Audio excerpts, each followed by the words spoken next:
the room, and then we are going to get you going here. So just a little bit of patience, about 30 more seconds, and then we should be able to get started.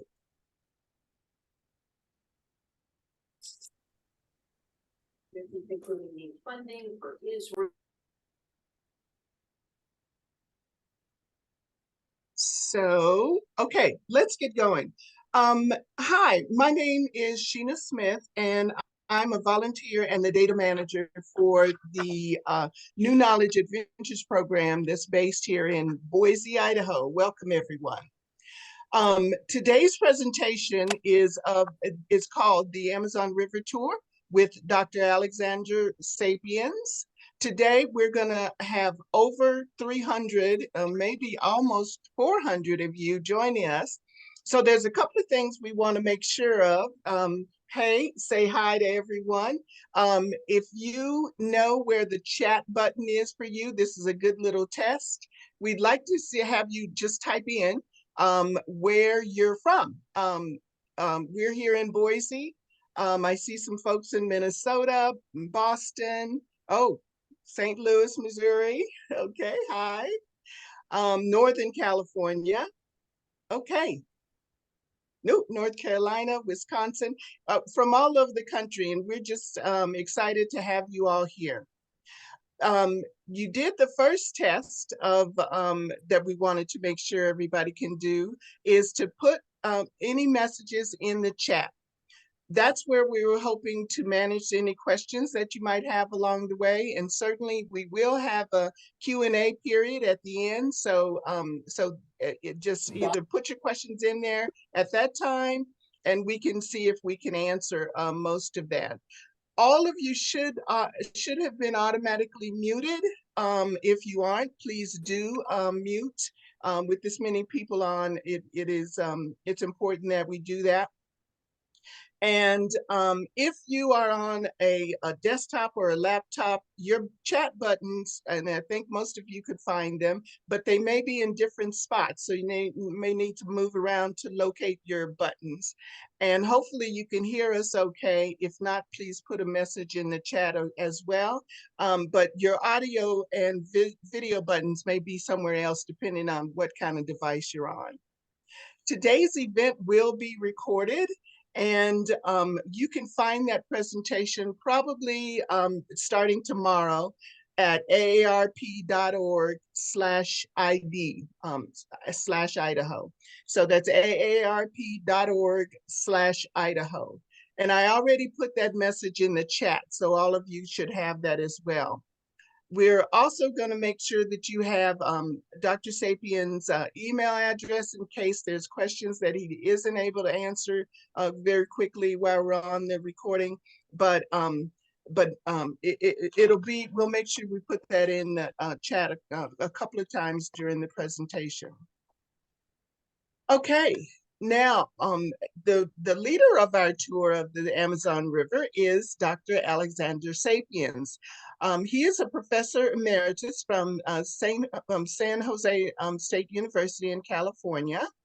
He has traveled extensively around the world and includes 2 long trips of the Amazon River. So he's done this more than once. So he's a good guy to tell us about what it's like along the river.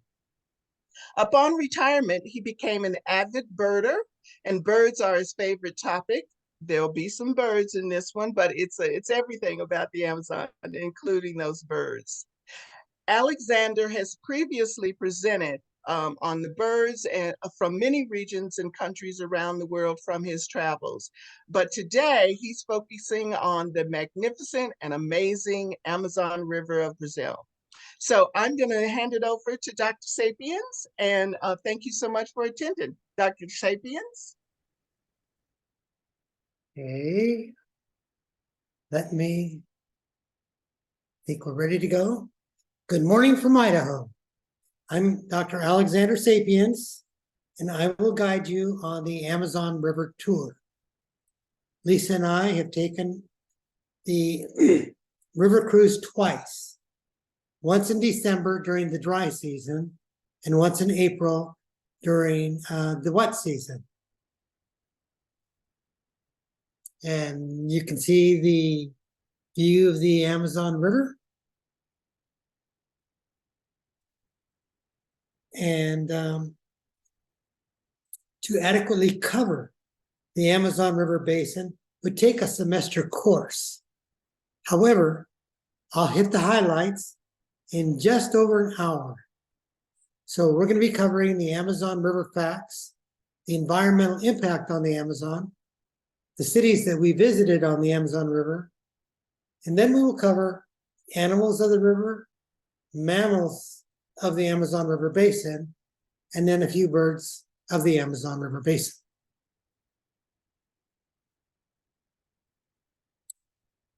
And as you can see, the Amazon River has tributaries in the three Guianas at the north: Venezuela, Colombia, Ecuador, Peru, Bolivia, and 40% of Brazil. The Amazon River Delta, or mouth of the river, is divided by thousands of islands. The mouth of the Amazon River is more than 150 miles across. But the Para, which is the main channel, is 50 miles across. And by the way, you can't see 50 miles across. But at Macapá, the Brazilian river pilots boarded the ship and then remained on board for the entire round trip in both trips. The Amazon River is the largest river in the world by volume. The Amazon releases about 52,840 gallons of fresh water into the ocean every second. And by the way, I converted everything to gallons and miles, even though most of the data would show liters and kilometers. Okay? So the Amazon accounts for 20% of all river water that enters the ocean. And it is the second longest river in the world, with the Nile in Africa being the longest. The width of the Amazon. During the dry season, the widest point of the Amazon is 7 miles at Manaus, which is 1,000 miles upriver. Now, when we were at the mouth of the Mississippi, it was about a mile across, to give you an idea.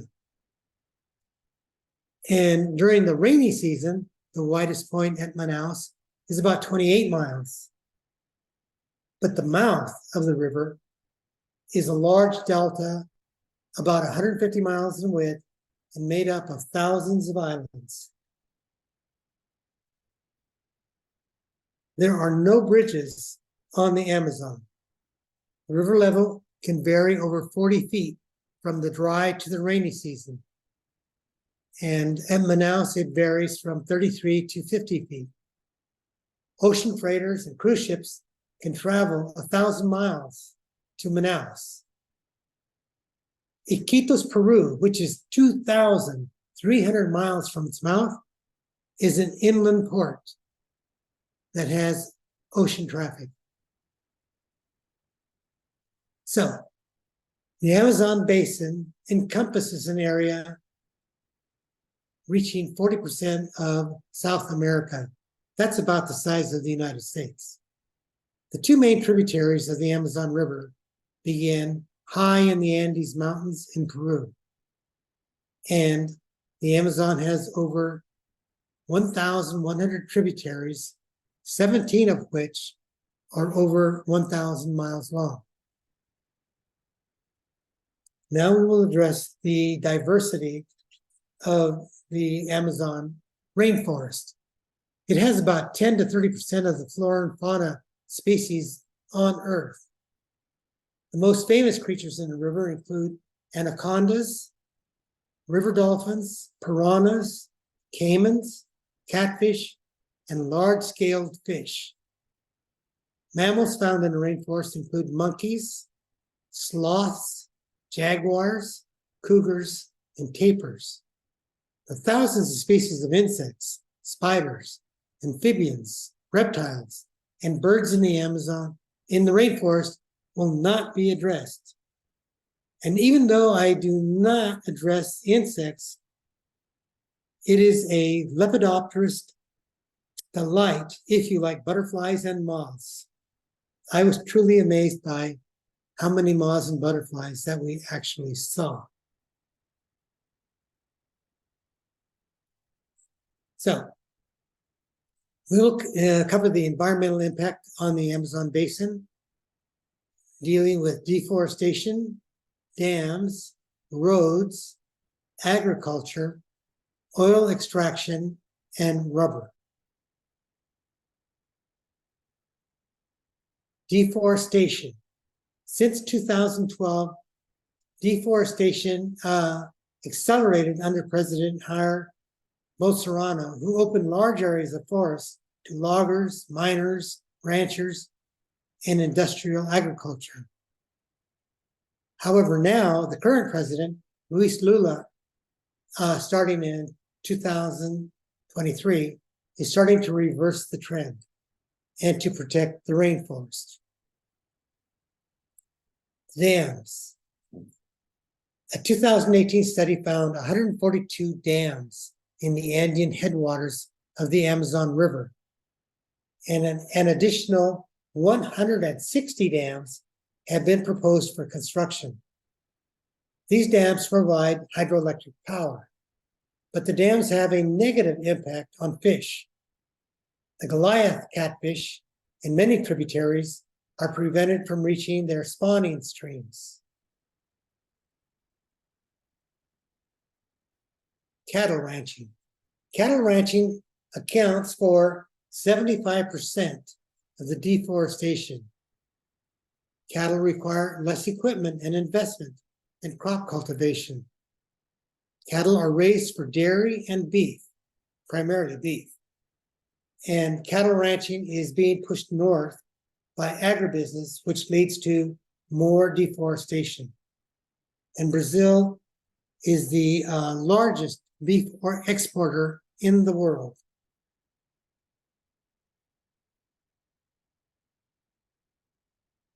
Soybean production. Brazil is the world's largest soy producer and exporter. In 2021, it produced 155 million tons of soy, of which 105.5 million tons were exported. That's about 2/3. Now, soy plantations are the second largest driver of deforestation. However, most of the soy is currently produced in Mato Grosso and Rio Grande do Sul, which is south of the Amazon.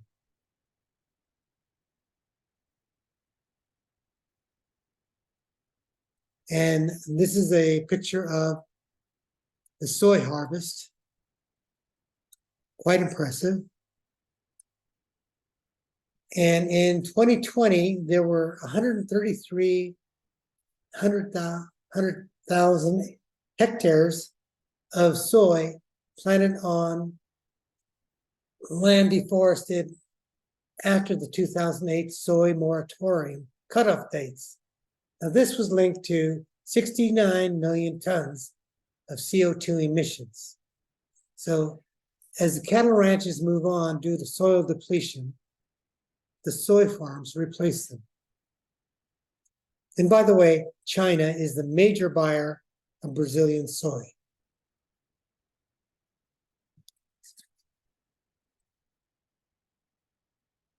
So this is a barge with soybeans on the Amazon River. Now I'm going to deal with rubber extraction.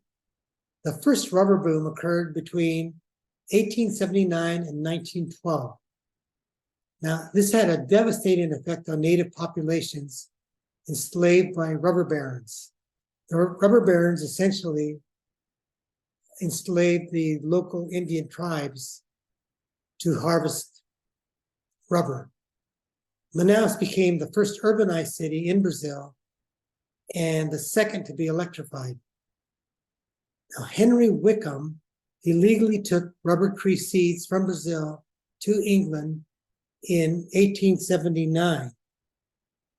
And the British Empire planted rubber trees in Malaysia, Sri Lanka, and tropical Africa.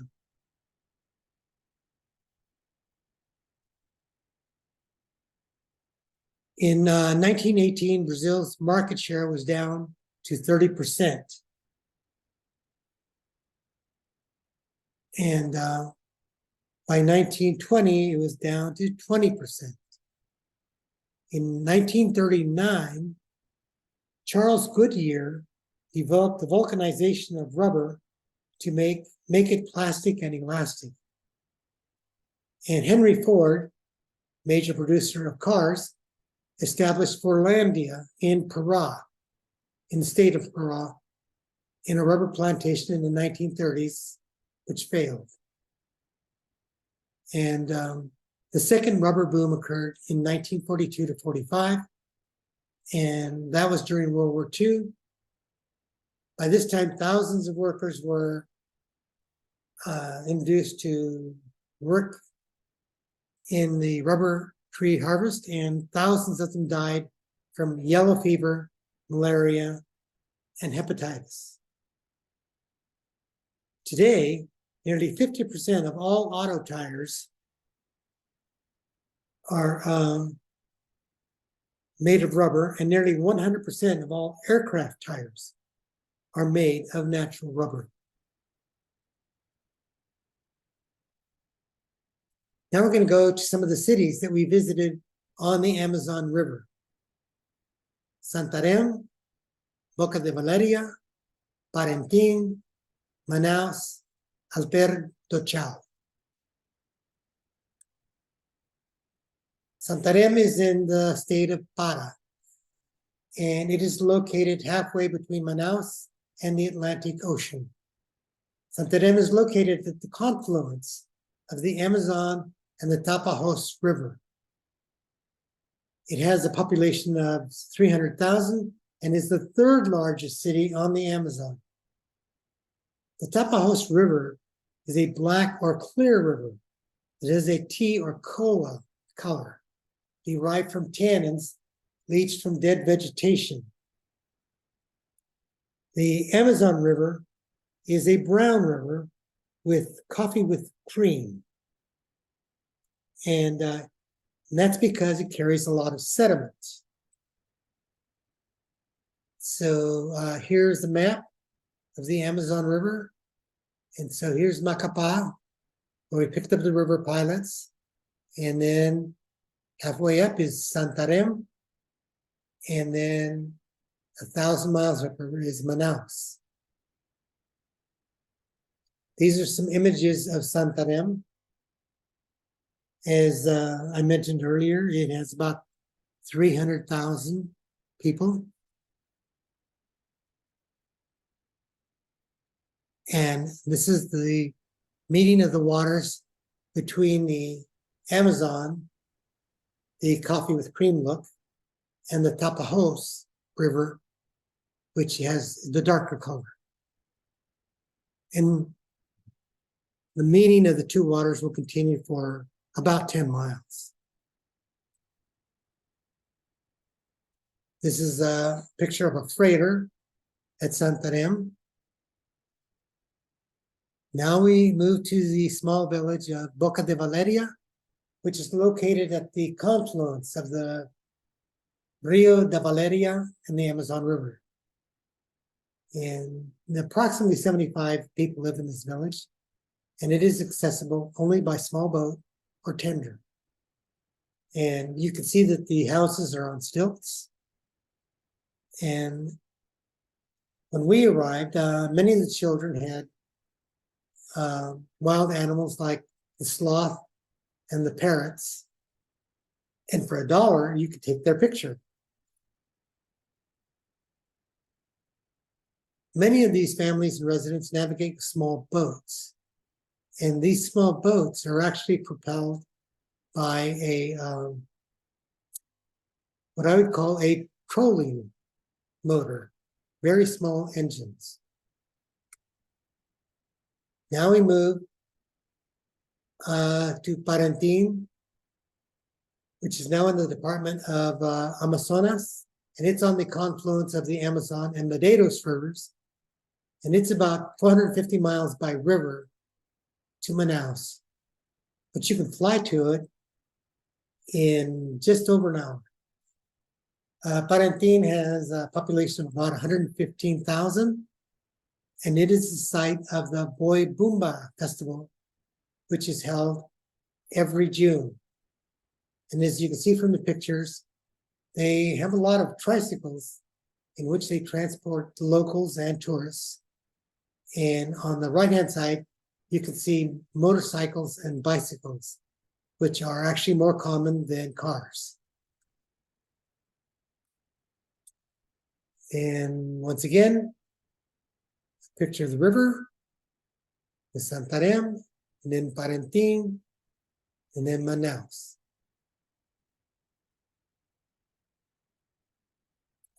The Boy Bumba Festival is a 3-day festival based on a folktale, which involves the death of an ox and then its revival by a witch doctor. And there are two teams. The two rivals are the red Garantido and the blue Caprichosos, who compete in song and dance performances. And here you can see the two oxen or bulls. And this is the picture that my wife took of one of the performers and me just before the performance started. And then the two teams attempt to outdo each other with flamboyant dances and singing and floats. This is an example of the river boats. Most of the transportation is not by road, it's by river. And people will carry hammocks to sleep if their journey is more than a day. And in most cases, it is. It takes just over a day from Parentin to Manaus. This is an example of a gas station on the river. And those, by the way, are prices by liter, which is approximately 4 liters to the gallon. Manaus is the capital of the Department of Amazonas in Brazil. It is the largest city in the Amazon with over 2.5 million people. It also has an international airport, so you can actually fly into Manaus or fly out of it. And it is located at the confluence of the Amazon River and the Rio Negro. And it is located 1,000 miles upstream on the Amazon River. Manaus is a duty-free zone in the middle of the Amazon basin, and it is the industrial center of the Amazon. So once again, you can see Manaus right here, 1,000 miles upriver, and this depicts a road that goes all the way to Georgetown, and another road going south across the Amazon River. Doesn't actually go to Manaus. And but these roads are only usable during the dry season.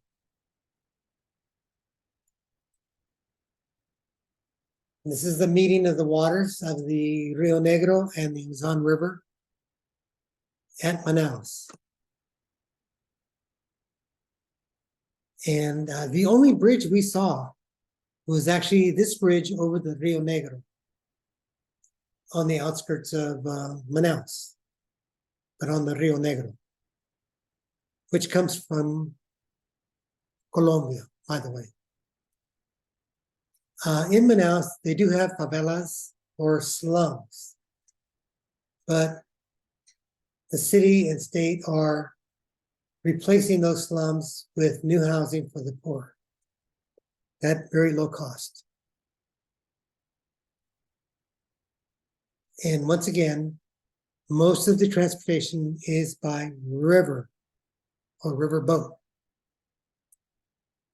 And along the river, you will see villages or communities with these houses on stilts. And here's a broken down boat. And in the front, those are all black vultures, the most common vulture.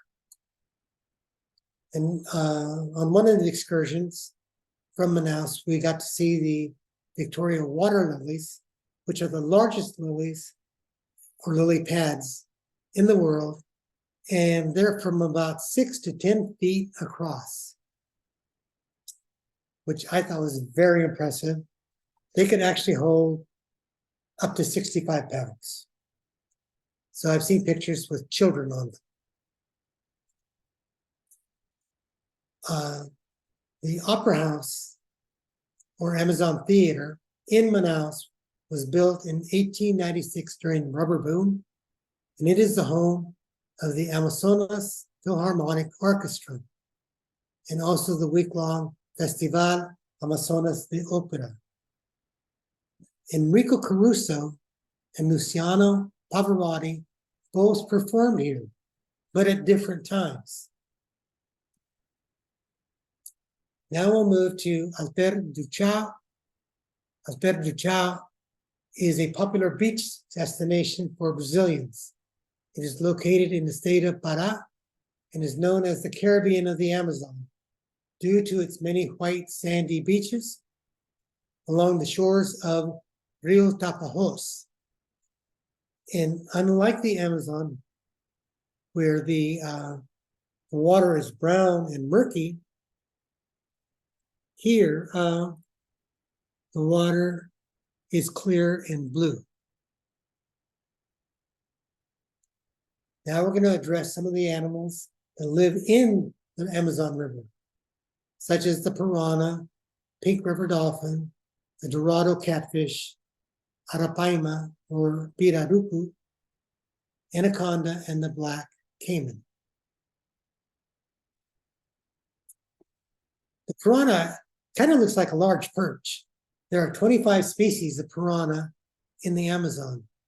Most are 5 to 14 inches long, and all piranhas have a single row of sharp teeth in both jaws.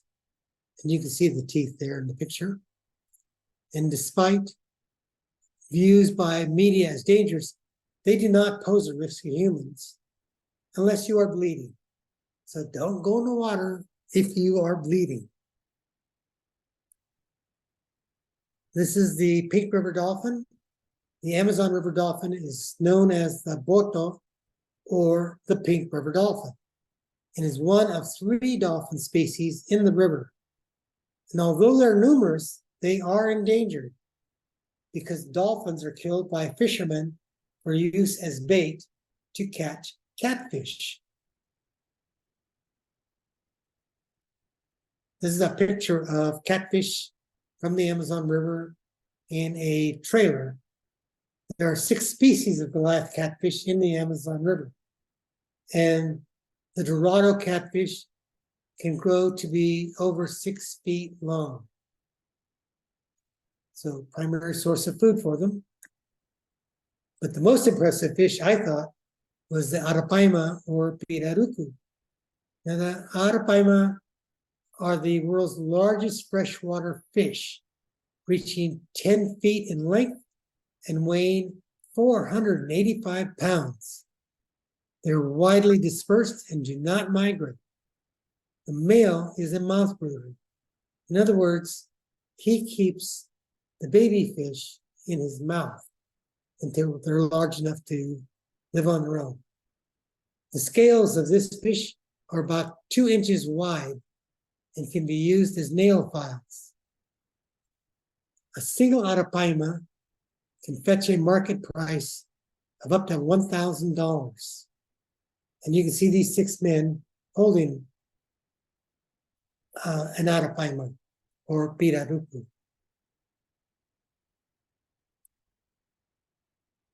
Anaconda are any member of the genus Eonectus, a group of large aquatic snakes from South America. They constrict and suffocate their prey. And the green anaconda is the largest snake by weight and the second largest by length. They can weigh as much as 550 pounds and reach a length of 30 feet. And once they eat a large animal, that will do for about a week. But the apex predator of the Amazon is the black caiman. And the black caiman is the largest of 4 Amazon caimans. It can weigh as much as 1,000 pounds. It can grow 16 to 20 feet in length. It is hunted for its skin and is highly endangered. Now we're going to cover some of the mammals of the rainforest: the jaguar, the cougar, capybara, agouti, coatimundi, tapir, sloth, spider monkey, and owl monkey. There are actually several species of monkeys, but I'm only going to show 2. This is a picture of the jaguar, which is the largest cat species in the Americas, and it roars like lions and tigers, and it is the 3rd largest cat in the world. And its preferred habitat is tropical and subtropical forests and wetlands. And its range used to be all the way up to southern Arizona.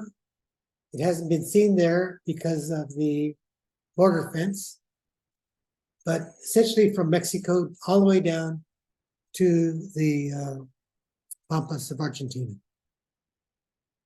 And the puma is a large cat found throughout North and South America, but they do not roar like a lion. And it is an ambush predator that is nocturnal and crepuscular. Crepuscular meaning that early morning or late early evening, twilight.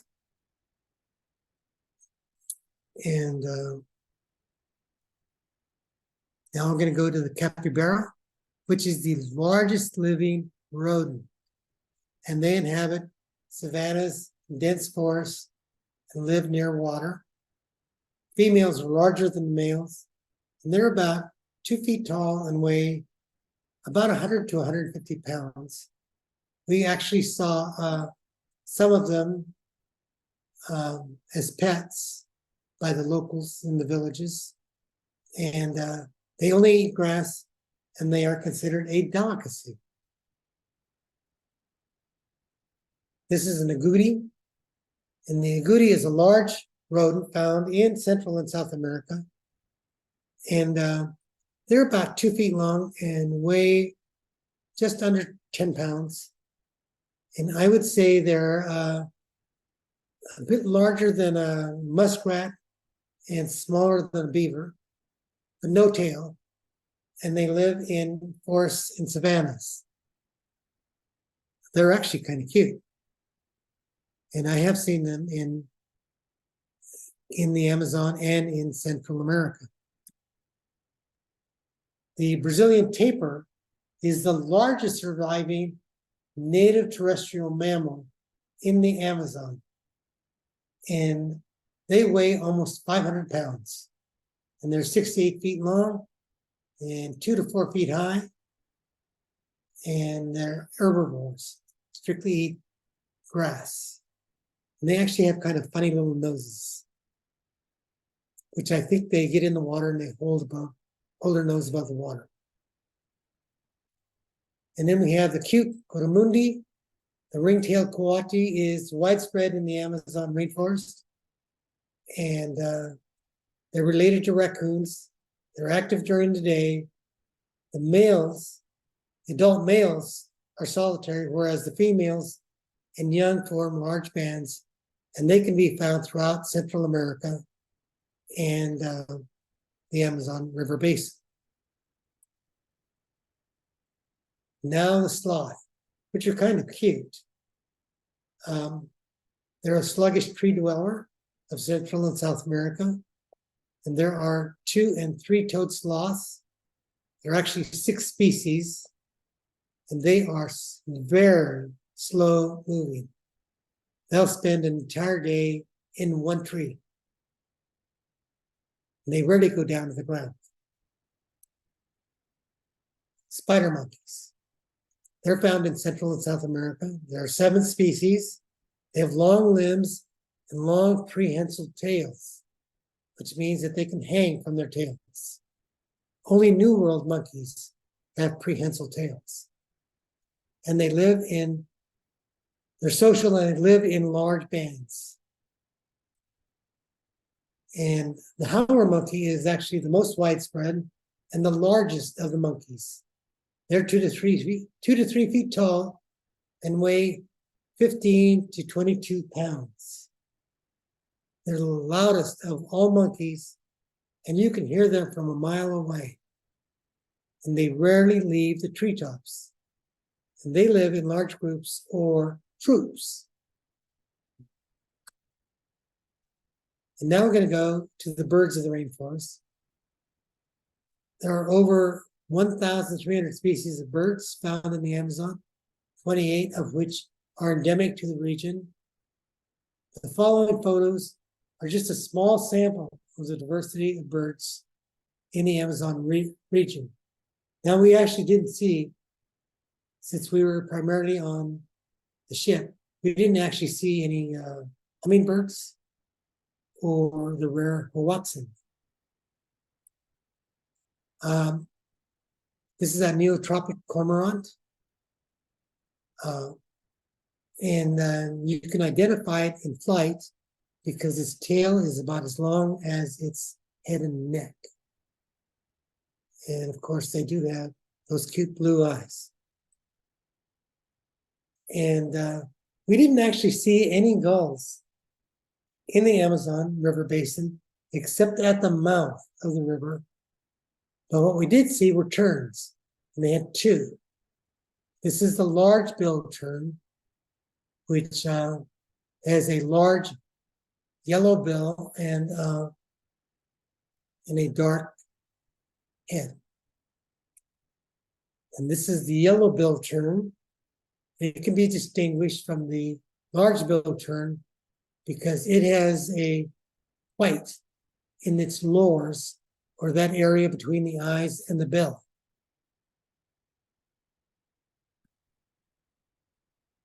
We also saw black skimmers, and they have a lower mandible that is longer than their upper mandible. And they will fly just above the surface of the water and skim the water to catch their prey. And we also saw koi heron on the Amazon River basin. They're very similar to the great blue heron in North America. They actually do have great blue heron as well.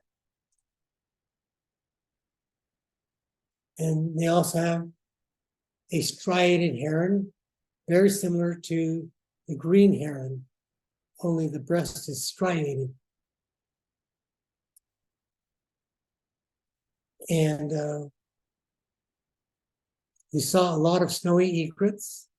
They're an all-white egret with a black bill and distinctive yellow feet. And they actually use their feet as a lure for catching fish. And they also had a lot of great egrets. And you can see them in flight and one catching a fish. And they're throughout the Amazon River basin, and we've seen them as far north as Idaho. Now we're going to see a few hawks. This is the black-collared hawk, and you can see the black collar here and here. This is a mantled hawk. Didn't actually see it in the wild. And this is a rufous crab hawk. And here is the savanna hawk, usually found between the rainforest and the grasslands. And the most common vulture, the black vulture. And we saw them actually throughout most of the cities and villages. And rather than turkey vultures like we have here in North America, they have the great yellow-headed vulture, which looks very much like a turkey vulture, with the exception of the yellow head. And they also have a lesser yellow-headed vulture. Now, I did take two pictures of a yellow-headed, the great yellow-headed vulture, actually getting down in the water and catching a dead fish, which I thought was very unusual, because if they got wet in the river, they could in fact drown. Now for a few falcons. This is the collar forest falcon.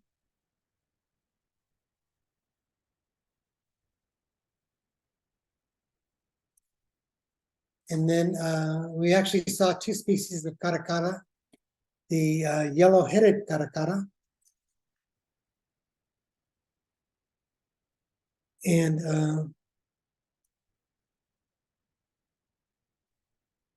the southern caracara, which is very similar to the crested caracara of Mexico.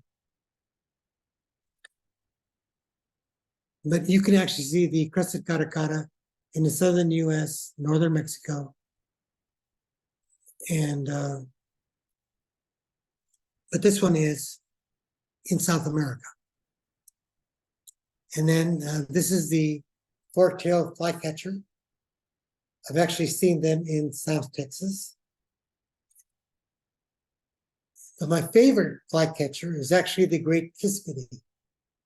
And these are 4 slides of the great kiskadee catching a cockroach. And I was amazed how it caught that cockroach and then ate it. Totally dazzled. And then they have a very small version of the great kiskadee called social flycatcher, much smaller bill and a much smaller bird. Very similar. Then they have the white-throated kingbird, which has the very white throat, which leads down into a very yellow breast. And then they have the tropical kingbird, which is found more commonly in northern South America, but also in the Amazon River Basin. And it has a darker eye band and a much larger bill, and the white throat is kind of a dirty white throat. And then in Manaus, I have found this tiny little spotted toady flycatcher. So it's one of the smallest of the flycatchers, hence toady flycatcher. I had several varieties of white-winged swallows, but I'm only going to show you the white-winged swallow, because you could only see this in the Amazon River Basin.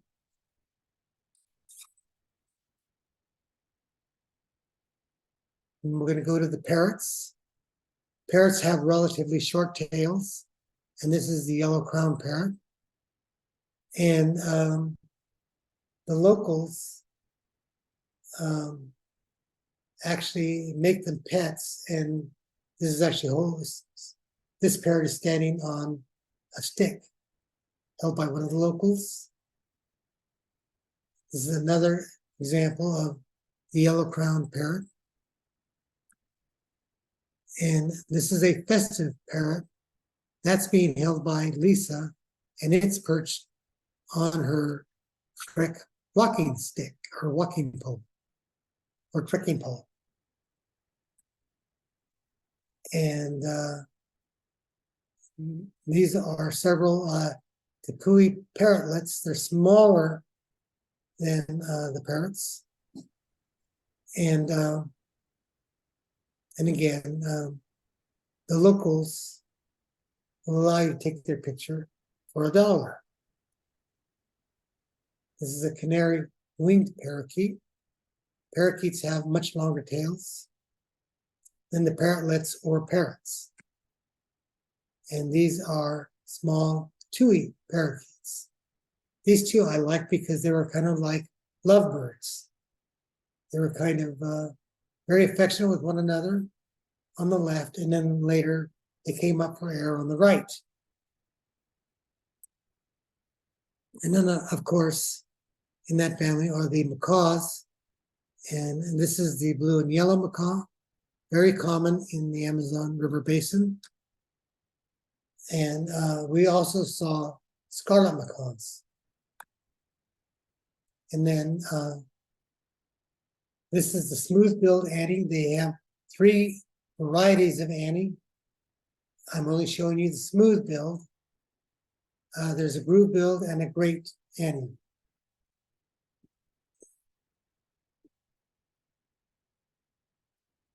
And this is the crested oropendula, and they make these sock-like nests. And they make very unusual sounds and have very unusual behaviors. There's several varieties of oropendulas. The crested has a very bright yellow tail. And then we come to the caciques, which are similar.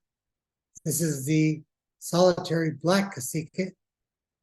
And then we have the yellow rumped cacique, which looked a lot like the oropendula, but has a yellow rump. One of my favorites was the pale-legged hornero. And this is a red-breasted blackbird. And again, another favorite of mine was the wattled jacana or jacana. And you can see the adult, which is black with red, and then the baby following. But what's distinctive about this bird is when it flies, it has this bright yellow in the wings. So very impressive. Then we come to kind of a plain looking bird called the screaming pia. Very similar to the tanagers. They have several tanagers. I'm only going to show 2. And this is the palm tanager, which is kind of plain. And then my favorite, which is the blue-gray tanager.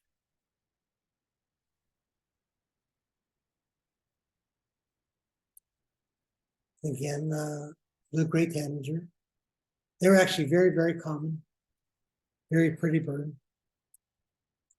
And they also had thrush. This is a black-billed thrush, very similar to our robin. Didn't see any American robins there. And but with blackbirds, the most impressive was the oriole blackbird, which you can see has the all yellow head, yellow breast, and followed by the saffron cowled blackbird, which has kind of a black bishop's cap, kind of similar to the Wilson's warbler, only this is a much larger bird. And then this was a red-capped cardinal feeding its young. And the red-capped cardinal is indigenous to the Amazon. But I did notice that when we were in the Hawaiian Islands, the red-capped cardinal was actually very common. So they must have been taken from the Amazon to the Hawaiian Islands. And so with that, I'm ending the birds, and our ship then went 100 miles into the Atlantic Ocean, and yet we were still in the waters of the Amazon River. And so we still have about half an hour to address questions, but if we don't address them all, you can forward them to me at drsapiens@gmail.com. Alexander, this is Sheena. There were a couple of questions that came along through here. At one point, you had mentioned that some of the roads along the Amazon basin there, that they would be accessible. They would not be accessible during the dry season. No, And they're accessible during the dry season, ah, but not during the rainy season, gotcha. because they are either not paved, they're dirt roads, or they have a lot of potholes. They're Yeah, nothing like our 2-lane highways here, much less a 4-lane highway. gotcha. Great. Did you see any tribes in the jungles? No, We noted that one village that had 30 to 60 people in it, but were there any tribes that you saw? no, we actually did not get to see. We didn't go deep into the Amazon tributaries, so we didn't actually see any native Indians, if you Okay. will. And the ones at Boca de Valeria were more westernized, although they did have kind of what I'd call local dress. So do I stop the share? Actually, if you could go to the first map, there was a question about, I think it was the first page maybe. You talked about the delta itself being 150 miles wide. And if you were just trying to look at that map and see exactly where Okay. the delta, it's a little out of scale to when you think about how big that is. We can't quite Okay. get ourselves Took it wrapped right back. around that. Okay, I'll have to scroll back. I thought I could restart it and it didn't work. But Just click on play from beginning. okay, so this area here in Macapa is actually about 150 miles wide, and it would actually be the largest river archipelago because there's so many islands. But it is about 150 miles wide. The delta is, and the river itself is over 3,000 miles. I know at Iquitos, which is in Peru, right here, it's 2,300 miles to the ocean. But it extends another 1,000 miles. The river, the Marañón River, extends another 1,000 miles into the Andes, very close to the Machu Picchu. Ah, and the flow is so does it ever on okay. One side is the Atlantic, the other side is the Pacific. Does it ever flow into the Atlantic? You mean the Pacific? Yes. Yeah, at one time, millions of years ago, it flowed to the Pacific. But then when those large plates pushed up and formed the Andes Mountains, then the river only went to the Atlantic. However, one thing that's very interesting is the drop of elevation is within that first 100 miles or so along the Andes Mountains. And then the elevation is very low. And that's because, and that's why the ships can travel all the way up to Iquitos. Because the flow, it's not what I would call a fast-moving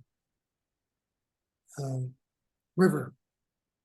However, it's dangerous because all along the river, there are islands of dirt and plants and logs that are floating down the river. Hence the need for these river pilots. Okay. Another question here is why some parts of the pictures that we saw of the river looked much clearer than the more muddier parts. Why does that happen? Okay, the Amazon River itself has a lot of silt, and that's why it has that coffee with cream look. And so it's the tributaries moving into the Amazon that have the darker or cola look. Oh, I see. I see. What ships were you on? So what were you on? Well, how long did it take y'all to go across there, and what ships were you on? Okay, the first ship was actually the Love Boat or the Princess Pacific. I think it was called the Pacific Princess. Uh-huh. They have since sold that ship. So the Love Boat, as we know it, is no longer in existence.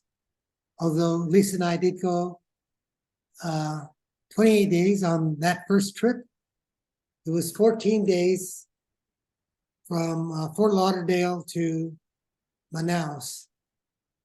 And then in Manaus, a lot of people got off and flew home, but a lot of other people came on and did the trip downriver with us. Now we went up the river and back down, round trip, both times. And then the second one was, I believe it's called the Seven Seas. Region of the Seven Seas. Region of the Seven Seas. And it was a slightly larger ship. I believe it had about 600 people. And maybe 7 or 8 levels, floors. I know that the Princess, the Love Boat only had 7 levels, and I never used the elevator on the Love Boat because I just walked up and down stairs. So when can you describe the full trip from leaving Boise to getting on the ship? Where did you fly Okay, to? we I believe we flew from Boise to Houston and Houston to Miami for a region of the Seven Seas, and then back again. Although the return trip, we ended up going Miami, Denver, Boise. Whereas And so you got on a cruise ship in Miami and you sailed down we sailed along the outer Antilles in the Caribbean. So we made several stops on the Antilles. It took us about almost a week to get down there to the mouth of the, Oh, yeah. gotcha. Somebody remembers swimming in the Amazon when they were younger. So that kind of sounds kind of scary, but okay. Yeah, it is kind of scary because you don't know what could come up and surprise you. And they do have these little parasites that can crawl into your orifices, if you Oh, will. well, that's lovely. I know. Um, what what was the food like? Was there a cuisine that you could that was native to the area that you guys partook in, Well, experience? actually, I'm not sure. I'm pretty sure that we brought all the food with us on the ship. And, but I would have to admit that we did eat a lot of fresh papaya and, and a lot of beef. So I'm sure that we bought beef while we were there. Hmm. I didn't actually eat very much fish, but I did eat a lot of bananas and a lot of papaya. Of course, the papaya I liked because it was so fresh, Hmm. unlike the papaya we get here. So other than folks on the ship, did you encounter any English speakers native to the area? No, actually, Lisa and I are Spanish English bilinguals, and we found that in going to the towns, we actually didn't take a lot of the more expensive ship tours, but went on our own. And it was interesting that they could understand us by when we spoke in Spanish, and and we noticed that there were systematic differences. You know, for example, the word for bird is pájaro in Spanish, but it's pájaro with an S sound in Brazilian or Portuguese. And then the word for white is branco in Portuguese and blanco in Spanish. And nonetheless, because of those systematic differences, we were still able to understand them. And so we would speak in Spanish, they would speak to us in Portuguese, and we seem to have gotten along just fine. Although, truth be told, Lisa did most of the talking.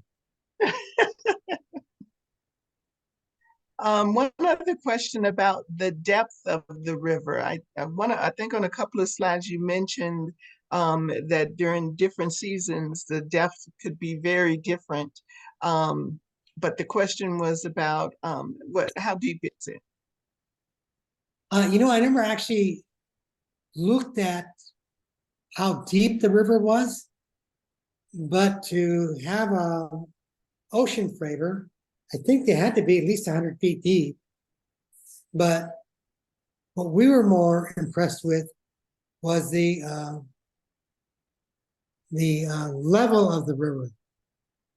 For example, at Manaus, we during the dry season, they actually had docks that floated up maybe 20 feet.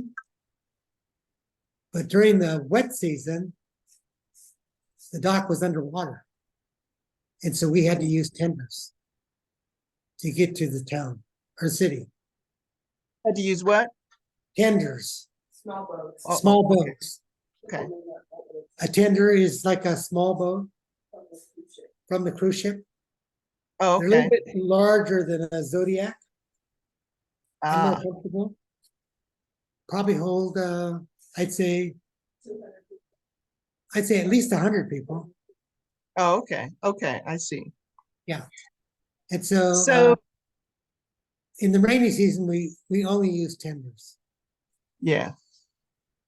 So exactly what country does Amazon start and what country does it end? I know that's a kind of convoluted question because of all the Okay, all the, because it has over 100 tributaries, yeah.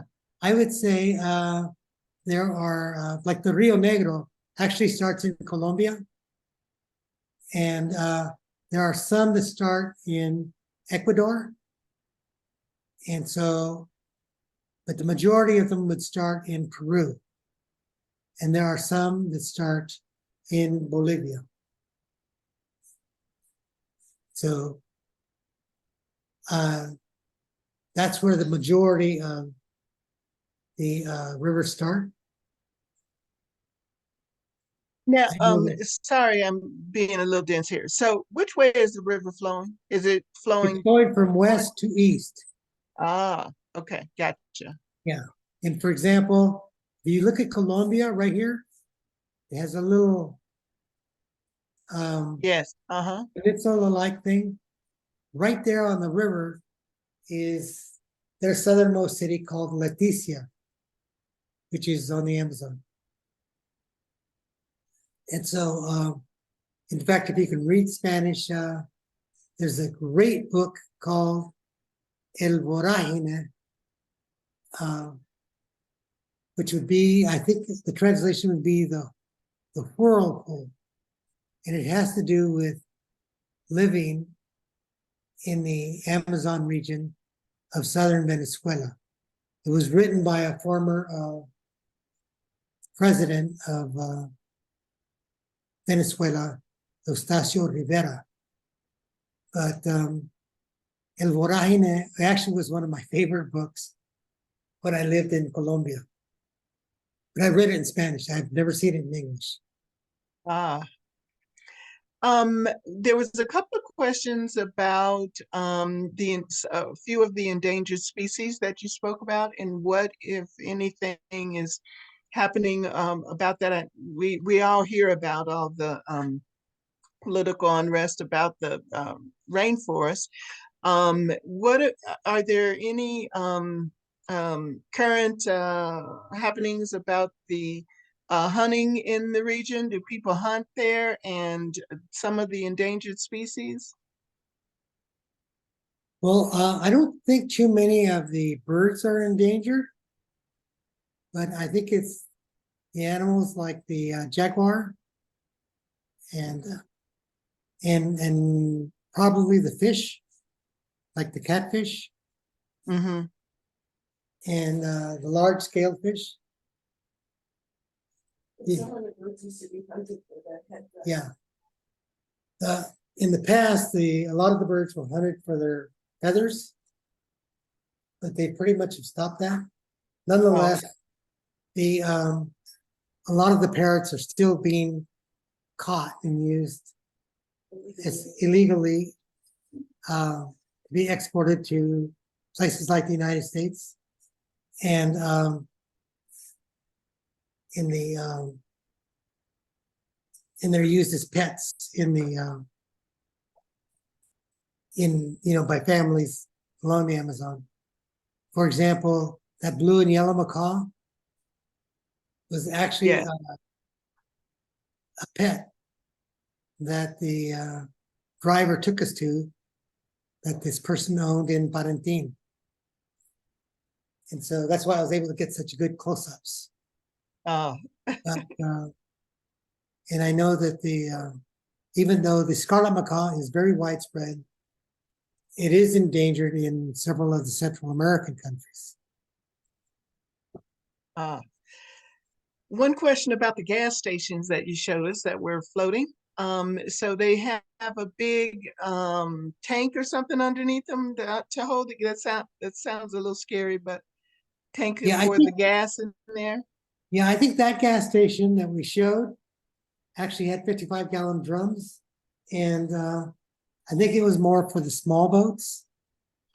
Whereas I think that the freighters and cruise ships actually got up closer to the docks. Mm-hmm. And so were refueled much closer.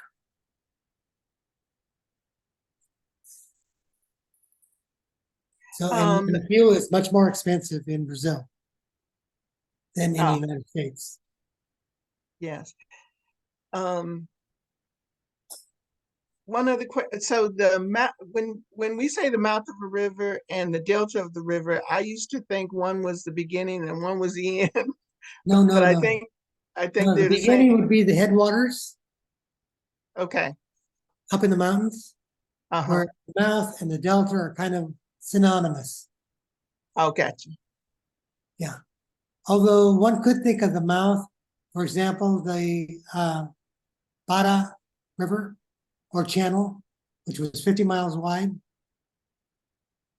would be more like the mouth, whereas the delta spreads out, over 150 miles because of all the islands.